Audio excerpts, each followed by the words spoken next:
So, good morning, dear students. So, we are in second unit, second unit of a business organization and management. In second unit, what I mentioned is totally about giant stock company we are going to learn. In first unit, we have learnt about four types of business organizations. మొదటి unit లో 4 రకాల business organisations గురించి చూసాం, వ్యాపార సంస్థల గురించి. వేటి గురించి నేర్చుకున్నాం? Sole proprietorship, very good. Partnership, third one, very good, cooperative organisations, and fourth one joint Hindu family. ఈ నాలుగిటి గురించి మనం ఫస్ట్ యూనిట్ లో చూసాం. సెకండ్ యూనిట్ మొత్తం కూడా కంపెనీస్ గురించే ఉన్నది అని చెప్పాను. About joint stock company or otherwise it is known as company. Company అన్నా జాయింట్ స్టాక్ కంపెనీ అన్నా ఒకటే. ఓకేనా? సో ఇందులో మీకు రకరకాల అంశాలు చెప్పాను. కంపెనీ అంటే ఏంటో చెప్పాను.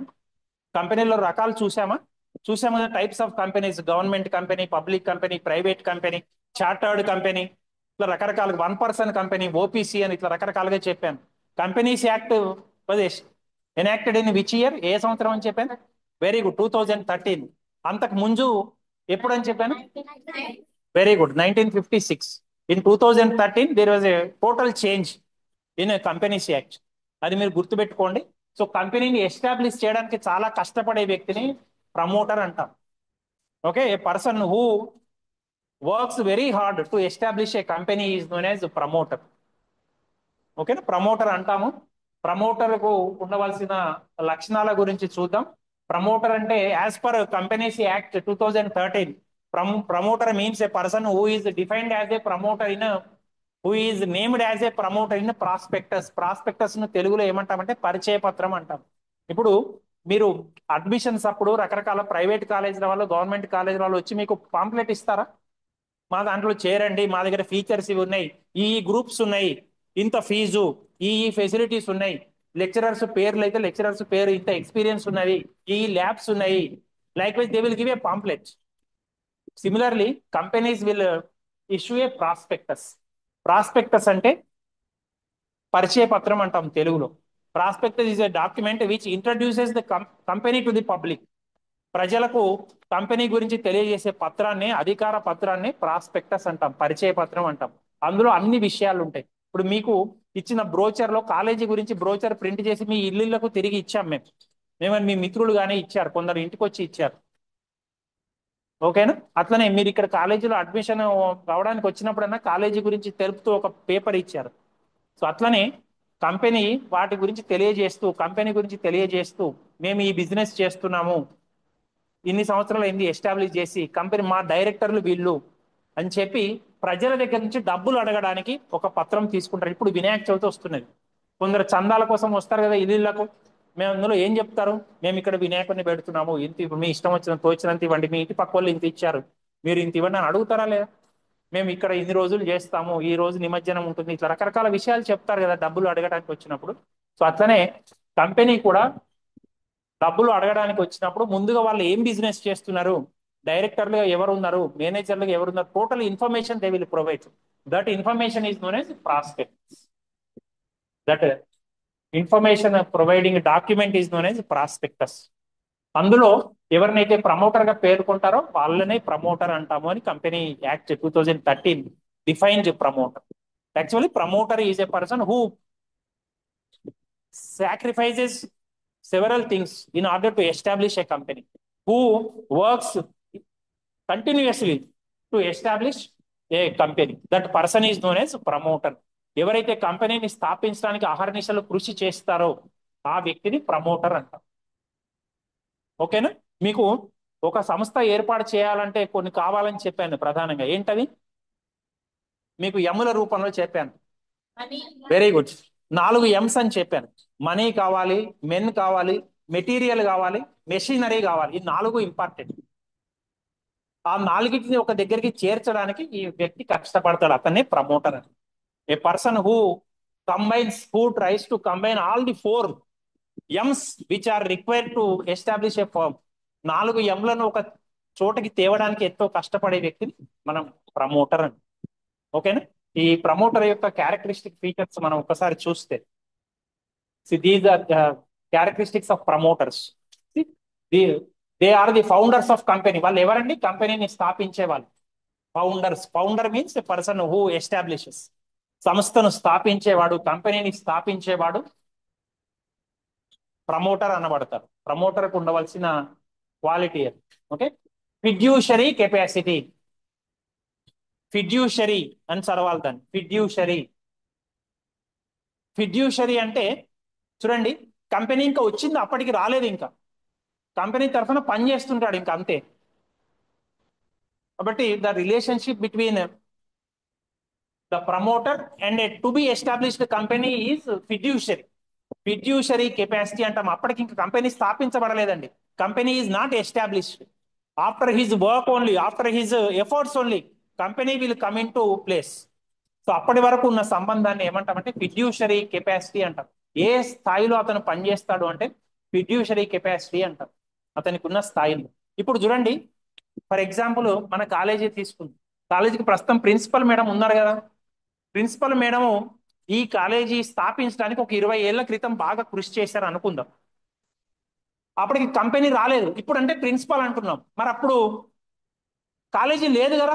కాలేజీ స్థలం కోసం ఈ 10 ఎకరాలు కేటాయించడం కోసం కొట్లాడారు అనుకుందాం ప్రిన్సిపల్ మేడం. గవర్నమెంట్ తోటి కొట్లాడారు, లేకపోతే ఈ లోకల్ ఎమ్మెల్యే తోటి కొట్లాడింది, ఎంపీ తోటి కొట్లాడారు, లేదా మినిస్టర్ తోటి కొట్లాడారు అనుకుందాం. అప్పుడు మనం ప్రిన్సిపల్ అంటానికి లేదు కదా, ఎందుకంటే కాలేజీ అయితేనే మనం దానికి ప్రిన్సిపల్ ఉన్నారంటాం. సో దానికి ముందు స్థితి ఏమంటామంటే ఫిడ్యూషరీ కెపాసిటీ అంటాం. ఫిడ్యూషరీ అని చదవాలి దాన్ని. Okay. So in fiduciary capacity only a promoter will work.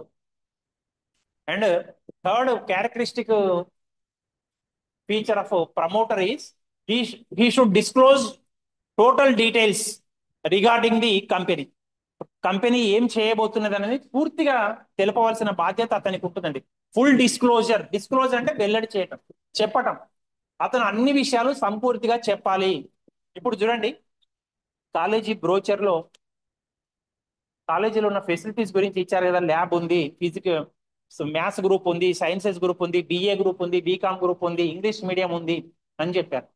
అందులో బీకామ్ తెలుగు మీడియం ఉన్నట్టు ఎక్కడన్నా ఉందా? In your you can check the brochure of the college, you can check the pamphlet of the college. Nowhere it is mentioned that in BCom Telugu medium is there. Telugu medium ఉన్నది అని చెప్పలేదండి. So అట్లా ఉన్న విషయాన్ని ఉన్నట్టుగా చెప్పాలి. అంతేగాని Telugu medium ఉన్నదని చెప్పి మిమ్మల్ని జాయిన్ చేసుకుంటే నిజంగా తెలుగు మీడియం లేదనుకోండి, స్ట్రిక్ట్ గా చెప్పాలి అంటే we should not speak in Telugu. మేము తెలుగులో మాట్లాడకూడదండి. ఏదో మొత్తం 40 నిమిషాల క్లాసులో ఒక 5 నిమిషాలు క్లుప్తంగా మీకు అర్థం కావడానికి చెప్పాలి వాస్తవాన్ని. ఇక క్లియర్ గా చెప్పాలి అంటే మొత్తం totally we are suppose to deliver the lecture in English only. We have to interact with you in English only. కానీ మీరు మొత్తానికి తెల్లమొహాలు వేస్తారని చెప్పి మధ్య మధ్యలో ఎక్కువ భాగం తెలుగులో చెప్తున్నాం. ఎందుకంటే మీ యొక్క రూరల్ బ్యాక్గ్రౌండ్ను గమనించి, గ్రామీణ నేపథ్యాన్ని గమనించి మేము తెలుగులో మాట్లాడుతాం. అట్లానే ఎవరైతే ప్రమోటర్ ఉన్నారో what we have to understand is he has to disclose all the facts. ఏవైతే నిజాలు ఉన్నాయో నిజాలు మాత్రమే చెప్పాలి.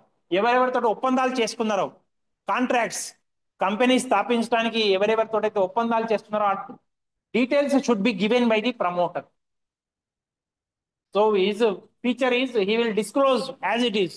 ఏమేమి ఒప్పందాలు చేసుకున్నాడు, స్థలం కొనడానికి ఎక్కడి నుంచి ఒప్పందం చేసుకున్నాడు, ఎవరిని మేనేజర్లుగా నియమించడానికి ఒప్పందం చేసుకున్నాడు, ఎవరు ఏం పని చేస్తున్నారు, all the details should be mentioned by the promoter.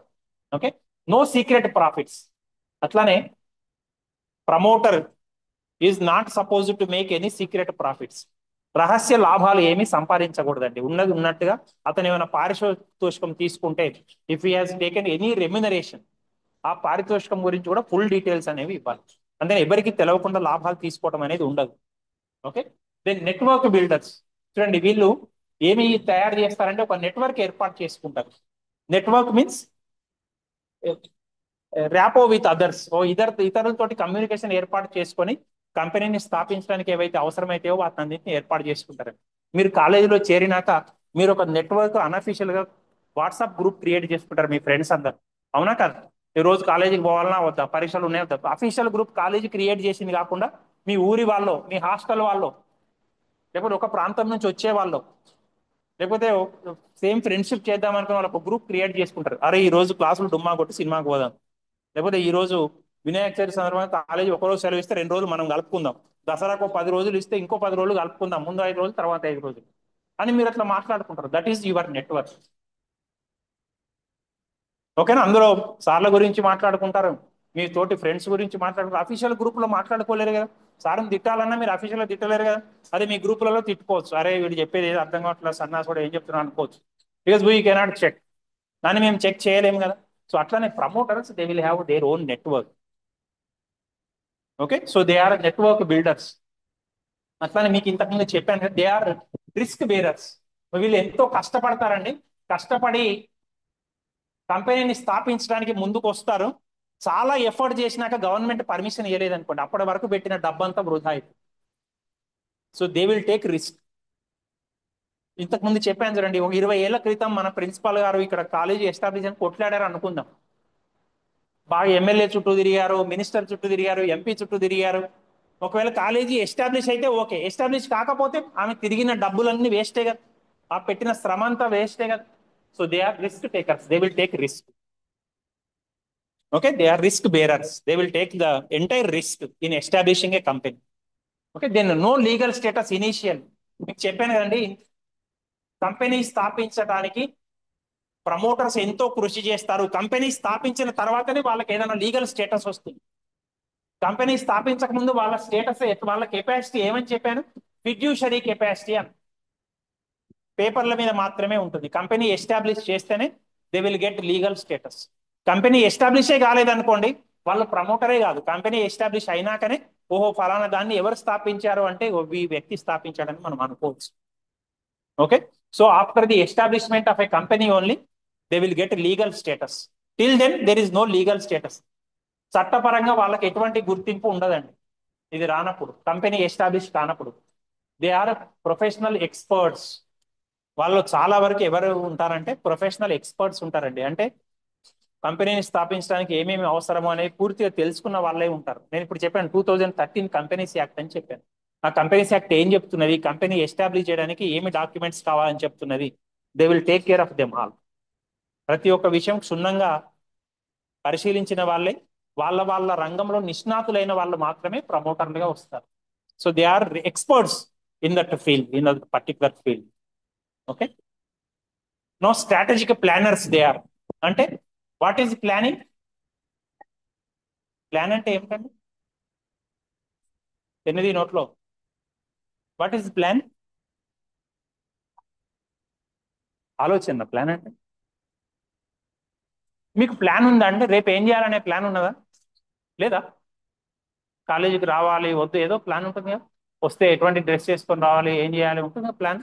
Pen పట్టుకొని రావాలన్నా, లేకపోతే పక్కింటి అడుక్కొని రావాలన్నా, లేకపోతే క్లాస్లోకి వచ్చినాక అడుక్కోవాలన్నా, స్కేల్ అడుక్కోవాలన్నా, పెన్సిల్ అడుక్కోవాలన్నా, క్యాలిక్యులేటర్ అడుక్కోవాలన్నా, ఇలాంటి ప్లాన్స్ ఉంటాయి కదా మీకు, ఉండవా? బండి మీద రావాలన్నా, నడుచుకుంటూ రావాలన్నా, సైకిల్ మీద రావాలన్నా, ఇలాంటి ప్లాన్స్ ఉంటాయి కదా అన్ని. So what is the plan? Yes,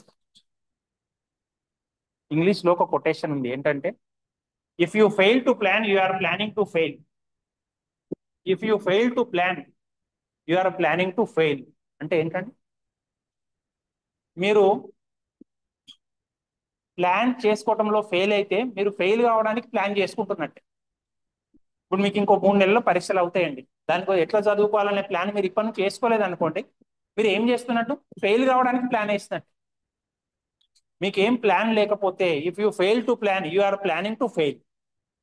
3 ఏళ్ల తర్వాత నేను ఏం చేయాలి అనే ఒక లక్ష్యం మీకు లేకపోతే మీరు ఫెయిల్ కావడానికి ప్లాన్ వేసుకుంటున్నట్టు. ఓకేనా, you will fail compulsory. So planning is estimating something about the future in advance. రేపు ఇట్లా అవుతుంది, ఇట్లా కావాలి అని మనం ప్రణాళిక అంటాం తెలుగు. నేను ఇట్లా చేయాలి, ఒక 3 ఏళ్ల తర్వాత నేను ఇది కావాలి, 4 ఏళ్ల తర్వాత ఇది కావాలి అని మనం ముందే అనుకుంటాం. దాని ప్రకారం మనం వర్క్ చేస్తేనే అది అవుతుంది.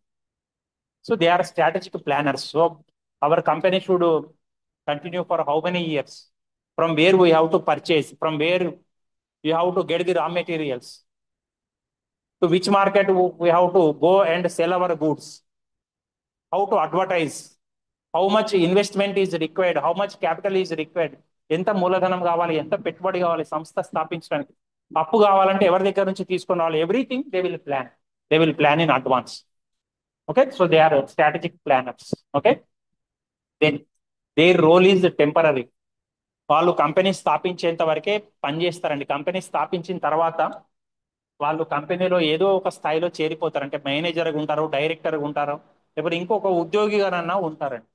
So up to the establishment of A company only they will continue as promoters. After the establishment of a company is over, they will become either directors or they will work as managers or they will work as one kind or the other kind of employee in the company. So వాళ్ళ role temporary మాత్రమే, తాత్కాలికంగా మాత్రమే ప్రమోటర్గా ఉంటారండి. అది ఎప్పటి వరకు? Company స్థాపించేంత వరకు. Company స్థాపించిన తర్వాత ఇక ప్రమోటర్ అవసరం లేదండి. ఇప్పుడు తల్లిదండ్రి ఉన్నారనుకోండి, మీ ఇంట్లో కుటుంబ సభ్యులు ఉన్నారనుకోండి, మీరు చిన్న చిన్నగా అడుగులు వేసే ముందు చేతులు పట్టుకొని నడిపిస్తారండి. మీ అంతటా మీరు సొంతంగా నడిచే పరిస్థితి వచ్చింది అనుకోండి, ఇప్పుడు కూడా చేయబట్టుకొని నడిపిస్తారా? రోజు కాలేజీకి వచ్చి మిమ్మల్ని దించిపోతున్నారు చేయబట్టుకొని. అంటే మీ తల్లిదండ్రులు మీకు చేయూతనిచ్చే స్థాయి ఎక్కడి వరకు ఉంటుంది? మీకు నడక వచ్చేంత వరకు ఉంటుంది, తర్వాత వాళ్ళ సపోర్ట్ మీకు అవసరం లేదు కదా. అట్లనే కంపెనీ స్థాపించే వరకు ప్రమోటర్లు పనిచేస్తారండి. కంపెనీ స్థాపించిన తర్వాత they role will end there. వాళ్ళ యొక్క పాత్ర అక్కడితో అయిపోతుందండి. They will work in one capacity or the other capacity in the company. Did you understand? So promoter is a person who works very hard to establish a company. ఎవరైతే చాలా కష్టపడి పనిచేస్తారో, company కోసం ఒక కంపెనీని స్థాపించాలి అనే తపంతో పనిచేస్తారో వాళ్ళని ప్రమోటర్ అంటాం. Okay, these are the kinds of promoters. ఇన్ని రకాలుగా ప్రమోటర్స్ ఉండవచ్చండి. These are the types or these are the kinds of promoter. ఎవరండి? Individual promoter. ఇండివిజువల్ ప్రమోటర్ అంటే ఎవరండి? వ్యక్తులు. కానీ individual single person will act as a promoter. ఒక సంస్థ ఎస్టాబ్లిష్ కావడం కోసం, ఒక కంపెనీ స్థాపించడం కోసం ఒకే ఒక వ్యక్తి కృషి చేస్తే that person is known as individual promoter. Then government promoter. కొన్ని సందర్భాల్లో గవర్నమెంటే ముందుకొచ్చి సంస్థను స్థాపిస్తుందండి. For example you can see Indian Railways, Coal India, ONGC. ఇంతకుముందు వచ్చింది. ఓఎన్జీసీ అంటే ఏం చెప్పానండి? ఒక ఎగ్జాంపుల్లో ఓఎన్జీసీ వచ్చింది. Very good, very good. Oil and natural gas corporation అని చెప్పాను. అది ఎక్కడొచ్చింది? మీకు ఇండస్ట్రీస్ టైప్స్ చెప్తున్నప్పుడు ఎక్స్ట్రాక్టివ్ ఇండస్ట్రీ అని చెప్పాను. ఉద్గ్రహణ పరిశ్రమ నేలలో ఉన్నదాన్ని బయటికి తీసుకొని వస్తుంది. అటువంటి పరిశ్రమలను ఎక్స్ట్రాక్టివ్ ఇండస్ట్రీ అని చెప్పాను. దానికి ఎగ్జాంపుల్ గా ఓఎన్జీసీ చెప్పాను మీకు, oil and natural gas corporation of India. So అవి ఎస్టాబ్లిష్ చేసింది ఎవరు అంటే government. Government will promote, government will act as promoter there. So individual promoter, government promoter, foreign promoter. మన దేశం వాళ్ళు కాదండి, వేరే దేశం వాళ్ళు వచ్చి ఇక్కడ సంస్థను స్థాపించడానికి కృషి చేస్తారు. So they do not belong to our country, they are foreigners. They come from foreign country or they work from a foreign country to establish a company in our country. They are non-residents, non-resident individuals or non-resident companies or foreign companies. They will try to establish a company here. So those companies are, those promoters are known as foreign promoters. Then technical promoters. So technical, what do you mean by technical? Technical అంటే తెలుగులో ఏమర్థం ఉన్నదండి? Yes, technical గా వాడు sound అంటాం. అతను technician ఇంకా రాలేదు సార్, టెక్నీషియన్ వస్తే అది రిపేర్ అవుతుంది సార్ అంట. టెక్నీషియన్ అంటే ఎవరు? Yes, what you mean by technician? Who is a technician? దాని గురించి తెలిసి వెరీ గుడ్, నైపుణ్యం ఉన్నవాడు, ఆ పనిలో నైపుణ్యం ఉన్నవాడు. ఓకేనా? ఇక్కడ ఏదైనా కరెంట్ సంబంధం పోయింది అనుకోండి, టెక్నీషియన్ ని పిలుస్తాం, ఎలక్ట్రీషియన్ ని పిలుస్తాం. అతను ఏంది, మన టెస్టరు, స్క్రూ డ్రైవరు అవన్నీ పట్టుకొని వస్తాడు కదా. Is a master in that particular field. So అట్లా టెక్నికల్ ప్రమోటర్స్ అని ఎవరిని అంటామంటే those who have a technical knowledge in establishing a company, in promoting a company. ఆ విధంగా టెక్నికల్ గా బాగా నాలెడ్జ్ ఉన్న వాళ్ళు ముందుకొచ్చి సంస్థను స్థాపిస్తే, కంపెనీని స్థాపిస్తే those promoters are known as technical promoters.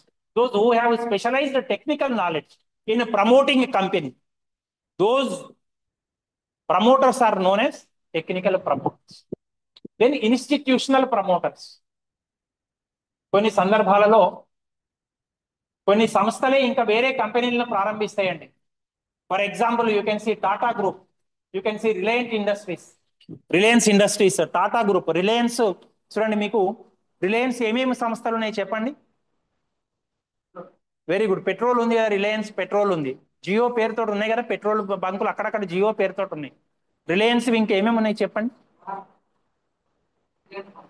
Reliance కారా బారా నాకు అర్థం కాదు. మాల్ అంటే sir mall. Reliance mall, very good. Shopping malls ఉన్నాయి, రిలయన్స్ షాపింగ్ మాల్. ఓకే, ఇంకేమున్నాయండి? రిలయన్స్ జియో ఫోన్స్ వాడుతున్నాం కదా మనం, జియో కమ్యూనికేషన్ నెట్వర్క్ వాడుతున్నాం కదా. ఇంకేమున్నాయి రిలయన్స్ ఇవి? ఇంకేమైనా ట్రేడ్స్ ఉన్నాయా రిలయన్స్? సరే, ఫర్ ఎగ్జాంపుల్ దోస్ త్రీ మనం తీసుకుంటే, ఆల్రెడీ ఉన్న కంపెనీని ఇంకొక కంపెనీని ప్రమోట్ చేస్తున్నాయి Reliance industries. First for example మనం జియో ఫోన్ తోటి స్టార్ట్ చేసాం, జియో కమ్యూనికేషన్ టెక్నాలజీ తోటి. తర్వాత షాపింగ్ మాల్స్ ఎస్టాబ్లిష్ చేశారు. తర్వాత పెట్రోల్ పెట్రోల్ అమ్మడం కొనడం దగ్గరికి వెళ్ళారు. So those are institutional promoters. అట్లనే టాటా తీసుకోండి, ఎన్నో ఉన్నాయి కదండి.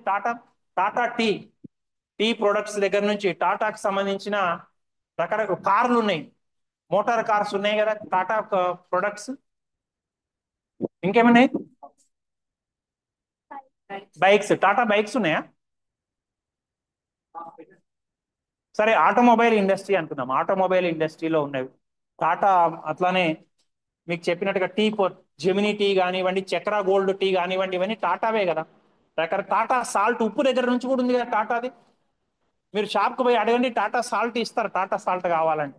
ఎన్నో రంగాల్లో టాటా స్టీల్ ఉన్నది, ఎన్నో రంగాల్లో ఉన్నాయి సార్. ఒక కంపెనీ ఇంకొక కంపెనీని ప్రమోట్ చేస్తుంది. One institution promotes another institution. So those are known as institutional promoters. Then professional promoters. Professional అంటే ఎవరండి? మీరు పేపర్లలో ఈ మధ్యన చూస్తుంటే చిన్న చిన్న పిల్లలను చంపడం అది చూస్తున్నారండి. ఒక 2-3 రోజుల క్రితము ఒక అబ్బాయి క్రికెట్ బ్యాట్ కోసం అమ్మాయిని చంపాడండి, చూసారా మీరు? చూడలేదా? చూడలే? నైదేకే. ఓకే, చెప్తాను వినండి, జరిగిన స్టోరీ చెప్తాను. ఇక్కడ హైదరాబాద్ లోనే జరిగింది అనుకుంటే. ఇద్దరు ఫ్రెండ్స్, ఒక ఫ్రెండ్ కి వాళ్ళ అక్క ఉంది, అక్క 10th క్లాస్ చదువుతున్నది. ఆ రోజు ఆమెకు సెలవు, ఆమె ఇంట్లో ఉన్నది. ఈ ఫ్రెండ్ బయటికి వెళ్ళాడు. ఫ్రెండ్ ప్రతిరోజు లేదా ఫ్రీక్వెంట్ గా ఏం చూస్తున్నాడు, టీవీలలో మనకు రకరకాలుగా వస్తున్నాయి కదండి ఈ మధ్యన, వెబ్ సిరీస్లు వస్తున్నాయి కదా. రకరకాల వెబ్ సిరీస్ అంటే సీరియల్ లెక్క, నోట్లో వెళ్ళి అవి సీరియల్ చూసి నేర్చుకున్నాడు ఎదుటి వాళ్ళు దొంగతనం ఎట్లా చేయాలి. ఒకవేళ దొంగతనం చేస్తున్నాడు పట్టుబడ్డాడు అనుకోండి, ఎట్లా తప్పించుకోవాలి, తప్పించుకోవడం సాధ్యం కాకపోతే ఎట్లా చంపాలి అనేది కూడా చూశాడు అతను. అతను 10th క్లాస్ కూడా కాదు, అతనికంటే చిన్నవాడు. మొత్తం నేర్చుకున్నాడు, అన్ని చూసి రాసుకున్నాడు కూడా. దేని తర్వాత ఏం చేయాలనేది రాసుకున్నాడు. ఒక పేపర్ దొరికింది పోలీసులకు, ఎట్లా చేయాలి అని. అయితే ఫ్రెండ్స్ సరదాగా ఆడుకుంటున్నారు, క్రికెట్ ఆడుకుంటారు అప్పుడప్పుడు. ఈ ఫ్రెండ్ని అడిగాడు, నాకు క్రికెట్ బ్యాట్ నీది మంచిగా ఉందిరా, నాకు ఇవ్వు అంటే, లేదు లేదు మా నాన్న అమ్మ కష్టపడి కొన్నారు, చాలా ఎక్కువ డబ్బులు అయినాయి దానికి, నేను ఇవ్వను అని చెప్పాడు ఆ ఫ్రెండ్. ఇక ఇతను ప్లాన్ వేసుకున్నాడు ఆ బ్యాట్ ఎట్లా దొంగతనం చేయాలి అని. ఆ అపార్ట్మెంట్ కు పక్క అపార్ట్మెంట్ లోనే వీళ్ళు ఉంటారట, ఈ వ్యక్తి, ఈ పిల్లగాడు. ఈ ఫ్రెండ్ బయటికి వెళ్ళినాక ఈ ఇంట్లో అక్క కూడా ఉండదు అనుకొని చెప్పి ఇతను సీక్రెట్ గా తలుపు తెరుచుకొని లోపలికి వెళ్ళిపోయినాడు. బ్యాట్ తీసుకున్నాడు. బ్యాట్ తీసుకొని బయటకు వస్తున్నప్పుడు సౌండ్ అయింది, బ్యాట్ సౌండ్ తీసుకున్నప్పుడు సౌండ్ అయింది. అతను లోపలికి పోయేటప్పుడే చూశాడు వాళ్ళ అక్క టీవీ చూసుకుంటూ కూర్చున్నది. టీవీ సౌండ్ లో వినపడదు కావచ్చు అనుకున్నాడు, లోపలికి పోయినాడు, బ్యాట్ తీసుకున్నాడు. తీసుకుంటుంటే సౌండ్ అయితే అక్క వచ్చి చూసి, ఏంటి దొంగతనం చేస్తున్నా, మీ నాన్నకి చెప్తానేను అని చెప్పి అంటే, గొంతు బట్టి మీద కూర్చొని కత్తితోటి కసకస పొడిచి చంపాడు. చిన్న 10th క్లాస్ కూడా కాదండి ఆ అబ్బాయి. దేనికోసం అంటే జస్ట్ బ్యాట్ కోసం.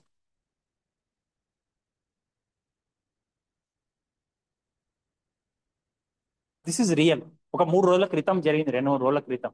మీరు వాట్సాప్ లో కానివ్వండి లేదా 2-3 రోజుల క్రితం న్యూస్ పేపర్ కానీ చూస్తే మీకు అర్థమవుతుంది. పోలీసులు ఆ కేసు ఛేదించడానికి చాలా కష్టపడ్డారు వాస్తవానికి. మనకు చాలా చోట్ల సీసీ కెమెరాలు ఉన్నాయి కదా, సీసీ కెమెరాలు ఎక్కడ కూడా దొరకలేదు వాస్తవానికి.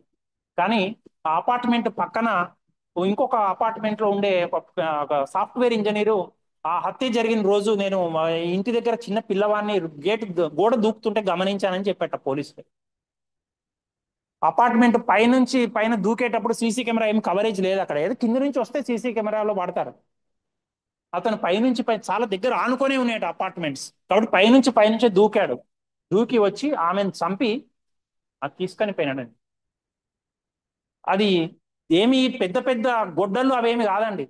వంటింట్లో చాకు తీసుకొని, కూరగాయలు తరుగుతారు చాకు, ఆ చాకు తీసుకొని పోయి చంపాడండి ఆమె. జస్ట్ వంటింట్లో కూరగాయల చాకు, ఇది చిన్నగా ఉంది, ఇంతే ఉంది. ఆమె గుండెల మీద కూర్చొని ఆమెను చంపి బ్యాట్ తీసుకొని వచ్చాడు, ఎక్కడ నాన్నకు చెప్తుందో అని. అట్లా ఉన్నదండి పరిస్థితి, అట్లా ఉంది జీవితం అట్లా. 100 రూపాయల కోసం చంపుతున్నారు, 200 కోసం చంపుతున్నారు. ఉం? ఎవరికో చెప్తామని చెప్పి చంపుతున్నారు, వాడు బతికుండకపోతే చెప్పరు అని చెప్పి. సో ఆ విధంగా జరుగుతున్నాయి. ఆ పిల్లవాడు ఎక్కడ నేర్చుకున్నాడండి అది? టీవీ చూసి నేర్చుకున్నాడు. సో అది ఎందుకు చెప్పానంటే ఇక్కడ ప్రొఫెషనల్ అని వచ్చింది కాబట్టి. ప్రొఫెషనల్స్ మనం ఎట్లా చంపుతారు, రకరకాల క్రైమ్ సీరియల్స్ వస్తుంటాయి టీవీలో.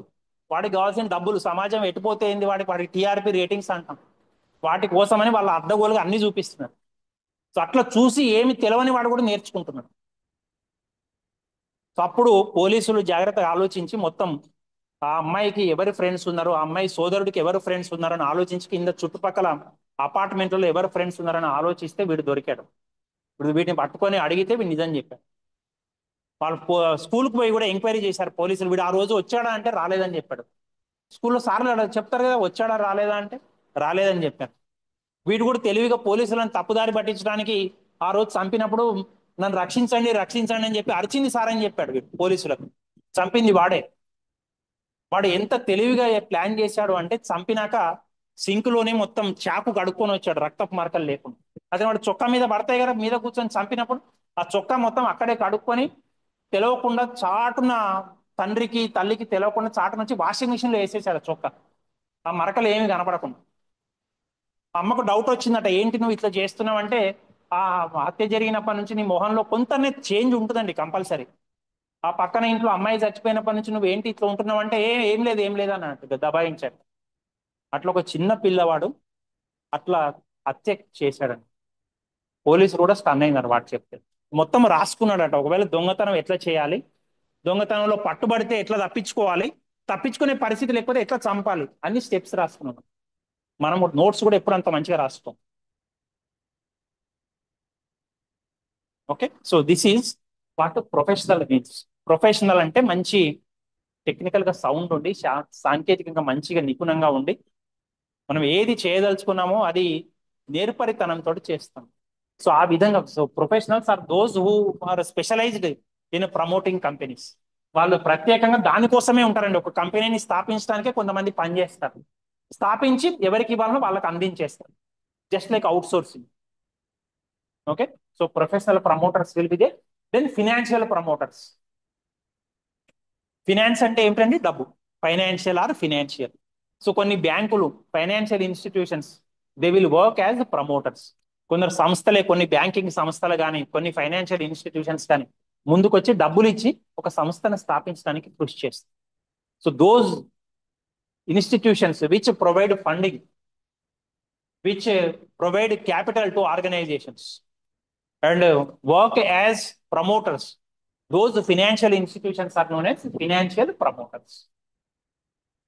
Okay, then consortium promoters. Consortium means a group. నా ఒక్కరితోటి కాదండి, నేను ఒక సంస్థను ఒక్కనే స్థాపించలేను. ఏం చేస్తాను, ఇక మేము నలుగురం కలిసి ముందుకు వస్తాం సంస్థను స్థాపించుతాం. నలుగురం కలిసి, ఇగో ఈ అమ్మాయి స్థలం సేకరిస్తుంది, ఈ అమ్మాయి డబ్బులు తెస్తుంది, ఈ అమ్మాయి అడ్వర్టైజ్మెంట్ చేస్తుంది, నేను ఫర్నిచర్ ఏమైనా ఉంటే అవంతా సెటప్ చేస్తాను. So four together try to establish a company. So consortium means a group of individuals or a group of institutions. కొంతమంది సమూహంగా ఏర్పడి సంస్థను స్థాపించే ప్రమోటర్స్ ఏమంటామంటే కన్సార్టియం ప్రమోటర్ అని. So promoters are this many types. అర్థమైందండి? So promoter can be individual, promoter can be government, promoter can be foreign, promoter can be technical, promoter can be institutional, promoter can be professional, promoter can be financial, promoter can be consortium. Consortium means a group of individuals or institutions.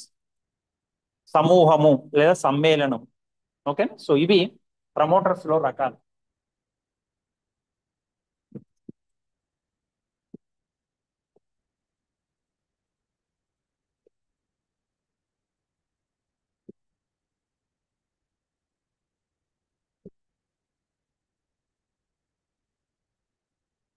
Memorandum of association చూడండి, కంపెనీని establish చేయడానికి ఎన్నో important documents అవసరమైతే అని చెప్పాను, ఎన్నో documents అవసరమైతే అని చెప్పాను. In that one the most important document is memorandum of association, MOA. మీకు మొన్న గత క్లాసులలో చెప్పాను, ఎంఓఏ ఏఓఏ అని రాయించాను మీకు. మెమొరాండమ్ ఆఫ్ అసోసియేషన్ అని వస్తుంది, మళ్ళీ వచ్చినప్పుడు చెప్తానని చెప్పాను. దీని తెలుగులో సంస్థాపన పత్రం అంటాం, ఎంఓఏ. ఇప్పుడు మన దేశానికి ముఖ్యమైన డాక్యుమెంట్ ఏంటంటే, ముఖ్యమైన పత్రం ఏంటి, ఎవరు ఏం చేయాలి ఏంటి అనేది క్లియర్ గా ఉంది అందులో. What is the document? Yes, మన దేశం స్వాతంత్రం వచ్చినప్పుడు అందరు కలిసి ఒక డాక్యుమెంట్, పెద్ద డాక్యుమెంట్ తయారు చేస్తున్నారు. Very good, very good. Indian constitution.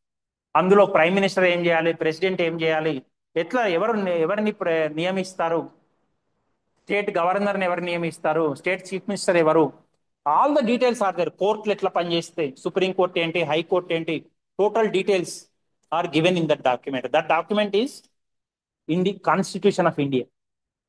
అట్లానే ఒక కంపెనీకి సంబంధించిన ఇంపార్టెంట్, ఒక దేశానికి కాన్స్టిట్యూషన్ ఎట్లా అయితే అవసరమో, ఒక కంపెనీకి మెమొరాండమ్ ఆఫ్ అసోసియేషన్ అంత ఇంపార్టెంట్ అండి, ముఖ్యమైన పత్రం. Just like A constitution to A country, to A company memorandum of association is that much important. ఎందుకంటే దీన్ని సంస్థాపన పత్రం అంటాం. ఓకే, తెలుగులో అంటే సంస్థాపన పత్రం అంటే ఏంటి అంటే, స్థాపించడానికి అవసరమైన ముఖ్యమైన పత్రం. పేరులోనే ఉంది తెలుగులో, సంస్థాపన పత్రము, స్థాపించడానికి అవసరమైన ముఖ్యమైన పత్రం. So memorandum of association is the most important document for a company to be established and operated successful. అది లేకపోతే, మీకు ఇంతకుముందు చెప్పానండి, ఆర్ఓసి అని చెప్పాను. ఆర్ఓసి అంటే ఏమని చెప్పాను మీకు? Very good, very good. మంచిగా నేర్చుకుంటున్నారు, ఐఎమ్ వెరీ హ్యాపీ. ఈ రోజు మంచిగా ఆన్సర్లు చెప్పారు. ఎందుకంటే వారం రోజుల తర్వాత క్లాస్ అవుతుందనే ఏమో మీరు చదువుతున్నారేమో నాకు తెలియదు. నేను ఏది అడిగినా, గ్రూప్ అడిగినా మా ఆన్సర్స్ చెప్తున్నారు, వెరీ గుడ్. ఆర్ఓసి అంటే రిజిస్ట్రార్ ఆఫ్ కంపెనీస్ అని చెప్పాను. ఓ స్మాల్ లెటర్, మళ్ళీ C capital letter, R C capital. Registrar of companies దగ్గర మనం కంపెనీని నమోదు చేసేటప్పుడు ఈ డాక్యుమెంట్ లేకపోతే చేయరండి. ఈ document is the most important document to establish a company. So అందులో ఏమేమి ఉంటాయండి, you can see the memorandum of association shall state the name of the company. Name లేకపోతే మీరు ఇక్కడ కాలేజీలో చేర్చుకుంటారండి ఎవరైనా? సో నేమ్ ఏమిటి అనేది ఇందులో ఉంటుందండి, మెమొరాండమ్ ఆఫ్ అసోసియేషన్. మీరు ఇప్పుడు అడ్మిషన్కి వచ్చినప్పుడు మీ ఆధార్ కార్డు, మీ నేము, నాకు పేరు లేదు కానీ ఆధార్ కార్డు ఉంది సార్ అంటే ఒప్పుకుంటారా? ఆధార్ కార్డులో పేరు లేకుండా ఉంటుంది అసలు? You will not get any Aadhaar card without name. So similarly, company cannot be established without this memorandum of association. కానీ మెమొరాండమ్ ఆఫ్ అసోసియేషన్ ఏముంటుంది? The name of the company and the state in which the registered office is situated. కంపెనీని నమోదు చేయడానికి ఇప్పుడు నేను బండి తీసుకొని వచ్చుకున్నానండి ఇక్కడికి. అది ఒక 8 ఏళ్ల క్రితం కొన్నాను. కొన్నప్పుడు అది పెద్దపల్లి డిస్ట్రిక్ట్ లో కొన్నాను. ఇప్పుడు ఖమ్మం డిస్ట్రిక్ట్కి వేసుకొని వచ్చాను. ఆ రిజిస్టర్ నెంబర్ చూడంగానే అది ఏ జిల్లాలో నమోదైందో పోలీసులు చెప్తారండి. వాళ్ళకి మీకు ఆటోమేటిక్గా నెట్లో కొడితే తెలుస్తుంది, తెలవకపోయినా. పోలీసులకు ఆటోమేటిక్గా సీరియల్ నెంబర్ బట్టి చెప్తారు, ఆల్ఫాబెట్ బట్టి చెప్తారు వాళ్ళు, ఏబి ఉందా, టిఎస్ ఉందా, ఏది ఉంది, దాని కోడ్ ఉంటుంది కదా వాళ్ళకి. సో అట్లానే ఈ మెమొరాండమ్ ఆఫ్ అసోసియేషన్ బట్టి అసలు ఏ స్టేట్ లో ఉన్నదో మనకు చెప్తుంది. అట్లానే ఆబ్జెక్ట్స్ అనేది చెప్తుంది. వాటి ఆబ్జెక్ట్స్ అంటే లక్ష్యాలు, ఆబ్జెక్టివ్ అన్నట్టు. So memorandum of association will explain the objectives of the company. ఏ ఉద్దేశంతో ప్రారంభించారు ఈ సంస్థను అనేది చెప్తుంది. అంటే ఏ ఉద్దేశం అంటే, ఫర్ ఎగ్జాంపుల్ ఇంకొక 2 నెలలు అయినాక దీపావళి వస్తుందండి. నేను దీపావళి టపాసులు చేయడానికి, తయారు చేయడానికి ఒక సంస్థను స్థాపిస్తున్నాను. నేను అవసరమైన గవర్నమెంట్ డిపార్ట్మెంట్ నుంచి పర్మిషన్ తెచ్చుకుంటాను. నేను చిచ్చుబుడ్లు తయారు చేస్తాను, రాకెట్లు తయారు చేస్తాను, ఏనా అట్లనే టపాకాయలు చిన్న చిన్నవి తయారు చేసుకుంటా అని చెప్పానండి. కానీ రాకెట్ అని చెప్పి ఒరిజినల్ రాకెట్ తయారు చేస్తే గవర్నమెంట్ ఒప్పుకుంటుందండి? అట్లానే టపాకాయలు తయారు చేస్తా సార్ అని చెప్పి ఒరిజినల్ గా మనుషులను చంపే బాంబులు తయారు చేస్తే ఒప్పుకుంటుందా? అట్లానే చిన్నపిల్లలు ఆడే గన్ ఆడతారు కదా దీపావళి అప్పుడు, అది కాకుండా ఒరిజినల్ గన్ తయారు చేశాను అనుకోండి, గవర్నమెంట్ ఒప్పుకుంటుందా? తీసి వెంటనే సీజ్ చేస్తుంది షాప్, ఫ్యాక్టరీ సీజ్ చేసి నన్ను బొక్కలో వేసి తంతారు. నీకు ఎవడు పర్మిషన్ ఇచ్చాడో, ఎందుకు చేస్తున్నావు? Is it correct or not? చేస్తారా? చేయరు. సో అట్లా లక్ష్యాల్లో ఏదైతే పేర్కొన్నామో ఆబ్జెక్ట్స్, ఈ what ever that is specified in the objects, only the company should do those activities. ఒకటి చేస్తా అని చెప్పి ఇంకోటి చేయడానికి లేదండి. ఇది డిగ్రీ కాలేజ్ అని ఉన్నది, ఇక్కడ పీజీ చెప్తామంటే గవర్నమెంట్ ఒప్పుకోరు కదా. బీకామ్ తర్వాత ఎంకామ్ కూడా ఇక్కడే చదువుతారు సార్ అంటే లైసెన్స్ లేని ఎట్లా చెప్తాం? యూనివర్సిటీ నుంచి పర్మిషన్ లేని ఎట్లా చదువు చెప్తాం? గవర్నమెంట్ నుంచి పర్మిషన్ లేని కంటిన్యూ చేయరాదు కదా. So what ever that is specified in the objects, only those activities should be taken up by the company. Otherwise company will cease to exist, company will be seize, కంపెనీని ముగించడం అనేది జరుగుతుందండి. ఓకేనా? అట్లనే the liability of the members will be specified. Liability రకరకాలుగా ఉందని చెప్పాను మీకు. Liability ప్రధానంగా ఎన్ని రకాలుగా చెప్పాను మీకు? ఏమిటో రెండు రకాలు. Very good. Limited liability, unlimited liability. ఇంకొకటి మధ్యలో మీకు ఇంకోటి చెప్పాను, లిమిటెడ్ బై గ్యారంటీ అని కూడా చెప్పాను. పూచీ పరిమిత రుణ బాధ్యత అని కూడా ఒకటి యాడ్ చేశాను. కానీ ప్రధానంగా రెండు రకాలు, లిమిటెడ్ లయబిలిటీ, అన్లిమిటెడ్ లయబిలిటీ. కాబట్టి మెంబర్స్ యొక్క లయబిలిటీ లిమిటెడా అన్లిమిటెడ్ అనేది దీంట్లో ఉంటుందండి. Memorandum of association will specify. Similarly what is the share capital of the company, that will be specified in memorandum of association. మనం ఎంత మూలధనం తోటి ఈ సంస్థను స్థాపిస్తున్నాము అనేది మనకి ఇందులో ఉంటుంది. కంపెనీని ఎంత మూలధనం తోటి స్థాపిస్తున్నాము, so that will be mentioned in memorandum of association. చూడండి, కంపెనీకి కావాల్సిన అన్ని వచ్చినాయి. నేమ్, నేమ్ లేనిది ఉండదండి. అతని రిజిస్టర్డ్ ఆఫీస్ అంటే అడ్రస్, మన అడ్రస్. ఇప్పుడు మీ ఆధార్లో అడ్రస్ ఉంటుంది కదండి. నువ్వు మనం ఏదైనా తప్పు చేస్తే పోలీసులకు దొరకకుండా ఉండాలని ప్రయత్నిస్తే మన ఆధార్ నెంబర్ దొరికింది అనుకోండి, మన అడ్రస్ దాంట్లో ఉంటుంది కదా, అడ్రస్కు వెంటనే పోలీసులు వచ్చేస్తారు. సో అట్లా కాబట్టి ఇందులో నేమ్ ఉంటుంది, అడ్రస్ ఉంటుంది, క్యాపిటల్ ఎంతనో ఉంటుంది, అట్లనే లయబిలిటీ ఎంతనో ఉన్నది, అట్లనే మన ఆబ్జెక్టివ్స్ ఏంటో ఉన్నాయి, మనం ఏం పని చేయడానికి కంపెనీ ఎస్టాబ్లిష్ చేస్తున్నాం. ఈ 5 ఇంపార్టెంట్ అండి ఏ కంపెనీకి అయినా సరే. Name, address that is registered office, then capital, what is the capital, then what are the objectives of the company, లక్ష్యాలు ఏంటి, then liability, members liability, whether it is limited liability, whether it is unlimited liability, whether the liability is limited by guarantee, what is the type of liability, that will be specified in a memorandum of association.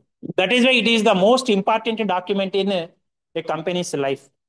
That is why while preparing memorandum of association you should take utmost care. చాలా జాగ్రత్తగా సంస్థాపన పత్రాన్ని తయారు చేయవలసిన అవసరం ఉంటుంది. ఇప్పుడు మీకు పేరు పెట్టేటప్పుడు చాలా జాగ్రత్తగా ఆలోచించి పెడతారు కదండి, ఎందుకంటే జీవితాంతం అదే ఉంటుంది. పేరు మార్చాలి అంటే చాలా కష్టం అండి, మళ్ళీ గెజిట్లో నోటిఫికేషన్ ద్వారా మీ పేరు మార్చాలి ఏదైనా ఉంటే. కాబట్టి చాలా జాగ్రత్తగా పేరు ఎట్లనైతే పెడతాము, మెమరాండమ్ ఆఫ్ అసోసియేషన్ కూడా అంత జాగ్రత్తగా తయారు చేస్తాం. Remaining things we will